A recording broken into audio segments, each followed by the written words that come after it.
નમસ્કાર, આપ જો રહ્યા છો સંદેશ ન્યૂઝ। હું છું આપની સાથે કૃષ્ણા અને સમાચારની શરૂઆત કરીએ મહત્વપૂર્ણ સમાચારથી। તો રાજ્યમાં શિક્ષકોની બદલીના નિયમો જાહેર કરવામાં આવ્યા છે। સરકારી અને ઉચ્ચતર માધ્યમિક શાળામાં બદલીના નિયમ જાહેર કરવામાં આવ્યા છે। પહેલી વખત સરકારે બદલીના નિયમો બનાવીને ઠરાવ કર્યો છે। 2 વર્ષ સેવા પૂર્ણ કરેલી હોવી જરૂરી છે। તે જ શિક્ષક જિલ્લા ફેર માટે અરજી કરી શકશે। આ મહત્વનો ફેરફાર। જિલ્લા ફેર બદલીની અરજીઓમાં મેરિટ સિસ્ટમ આપવામાં આવશે।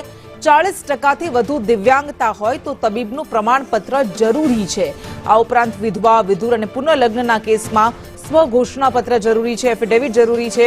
ફેરબદલીનો લાભ શિક્ષણ સહાયક કે મદદનીશ શિક્ષકને અને ફેરબદલીનો લાભ 2 વખત મળવાપાત્ર રહેશે। આ કેટલાક મહત્વપૂર્ણ નિયમો જાહેર કરવામાં આવ્યા છે। સરકારી માધ્યમિક અને ઉચ્ચતર માધ્યમિક શાળાઓમાં બદલીને લઈને અને પહેલી વખત સરકારે બદલીના નિયમો બનાવીને ઠરાવ પણ કર્યો છે।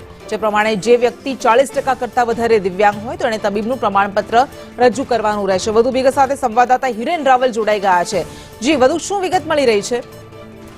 ખાસ રાજ્યમાં સરકાર હસ્તકની એટલે કે સરકારી માધ્યમિક અને ઉચ્ચતર માધ્યમિક શાળાઓમાં પહેલી વખત રાજ્ય સરકારે બદલીના નિયમો બનાવ્યા છે। અત્યાર સુધી માત્ર કાગળ ઉપર એક નિર્ણયના આધારે એમની બદલીઓ કરવામાં આવતી હતી, પરંતુ એ તમામ બાબતોને હવે રદ કરી નવા નિયમો બનાવવામાં આવ્યા છે। અંગેનો ઠરાવ શિક્ષણ વિભાગે પ્રસિદ્ધ કર્યો છે।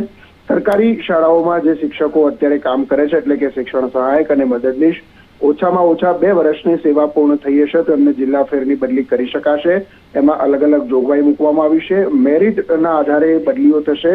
મેરિટની ગણતરીમાં મદદનીશ શિક્ષક અને શિક્ષણ સહાયકની સેવાના સમયગાળો એના 30 પોઈન્ટ, ખાસ કેટેગરી એટલે કે દિવ્યાંગ, વિધવા, ત્યક્તા, વિધુર હોય તો એના અલગ પોઈન્ટ ગણવામાં આવશે। સાથે અને 12મી પરીક્ષામાં શિક્ષકના પોતાના વિષયમાં વધુમાં વધુ વિદ્યાર્થીઓ પાસ થયેલા હોય તો એના આધારે એને 40% સુધીના પોઈન્ટ આપવા માટેની જોગવાઈ એની અંદર કરવામાં આવી છે ને એના આધારે આ બદલીઓ છે એને આખરી ઓપ આપવામાં આવશે। જે જિલ્લા ફેર બદલીની અરજીઓમાં મેરિટ સિસ્ટમ આપવામાં આવશે તો એ કઈ રીતે કરાશે? ખાસ પહેલી વખત આ સરકારી માધ્યમિક અને ઉચ્ચતર માધ્યમિક એટલે કે ધોરણ 9 થી 12ની જે શાળાઓ છે એની અંદર સરકારી શાળાઓ આ વખતે લગભગ 162 જેટલી નવી સરકારી શાળાઓને મંજૂરી આપવામાં આવી છે અને એ શાળાઓમાં જે શિક્ષકો એટલે કે શિક્ષણ સહાયક અને મદદનીશ શિક્ષક નોકરી કરે છે એમને જે પોઈન્ટની પદ્ધતિ છે તો એમાં અલગ અલગ 30 પોઈન્ટ વધુમાં વધુ એને આપવાના રહેશે। એમાં ખાસ જે અલગ અલગ જોગવાઈ છે એમાં એમની કેટેગરીના આધારે 8 પોઈન્ટની જોગવાઈ કરવામાં આવી છે। બોર્ડની પરીક્ષામાં એમના વિષયના ગુણ અને પાસ થયેલા વિદ્યાર્થીઓની સંખ્યા એના આધારે એમને વધુમાં વધુ 10 પોઈન્ટ અને અન્ય કેટલીક જોગવાઈઓ કરવામાં આવી છે।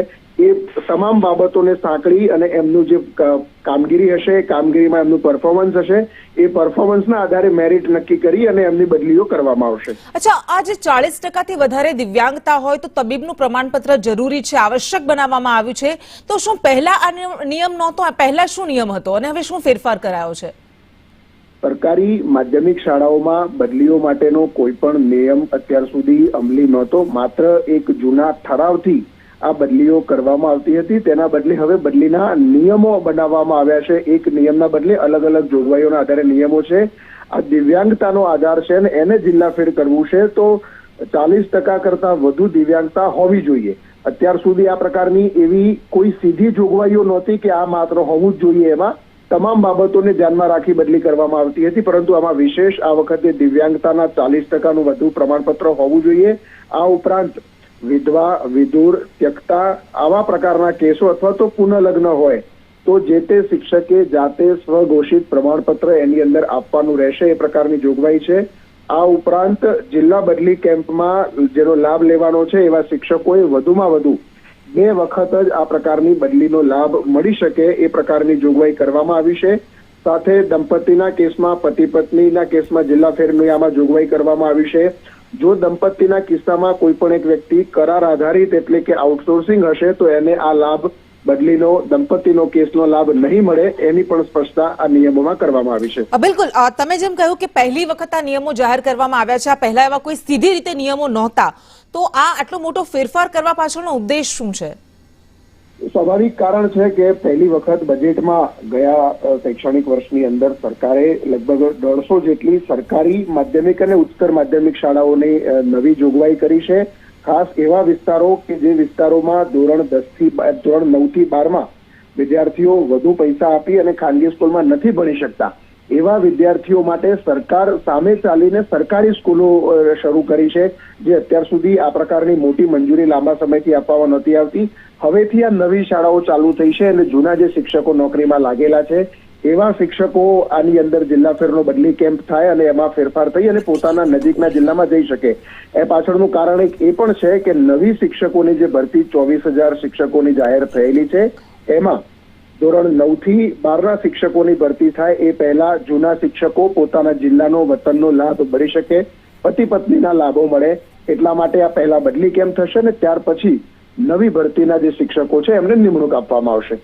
જી બિલકુલ, આભાર આપનો તમામ વિગત માટે. તો ફેરબદલીને લઈને આ કેટલાક નિયમો જાહેર કરવામાં આવ્યા છે. પહેલી વખત એવું થયું છે કે નિયમોને લઈને ઠરાવ કરવામાં આવ્યો છે અને નિયમો જાહેર કરાયા છે અને તે મુજબ ફેરબદલીનો લાભ શિક્ષણ સહાયક કે મદદનીશ શિક્ષકને મળશે અને 2 વખત આ ફેરબદલીનો લાભ મળવા પાત્ર રહેશે. આ ઉપરાંત 40% વધારે દિવ્યાંગતાના કેસમાં તબીબનું પ્રમાણપત્ર જરૂરી છે. વિધવા, વિધુર અને પુનઃલગ્નના કેસમાં સ્વઘોષણા જરૂરી છે, એફિડેવિટ જરૂરી છે. ફેરબદલીનો લાભ આ 2 વખત આપવામાં આવશે એવો નિયમ જાહેર કરવામાં આવ્યો છે. તો સરકારી માધ્યમિક અને ઉચ્ચતર માધ્યમિક શાળાઓમાં બદલીના નિયમો પહેલી વખત સરકારે ઠરાવ કરીને જાહેર કર્યા છે.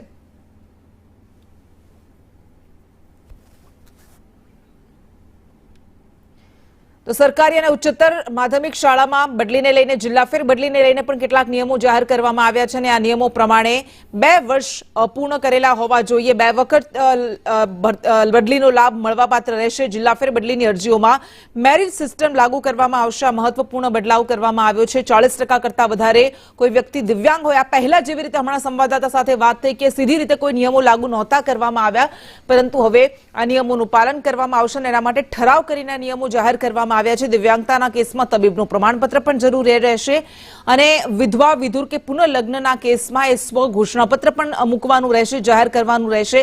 આ ફેરબદલીનો લાભ કોને મળશે એ પણ સ્પષ્ટ કરવામાં આવ્યું છે કે શિક્ષણ સહાયક કે મદદનીશ સહાયકને આ ફેરબદલીનો લાભ આપવામાં આવશે અને એની સમય મર્યાદા પણ નક્કી કરવામાં આવી છે. ફેરબદલીનો લાભ 2 વખત મળવાપાત્ર રહેશે, એના કરતા વધારે નહીં મળી શકે.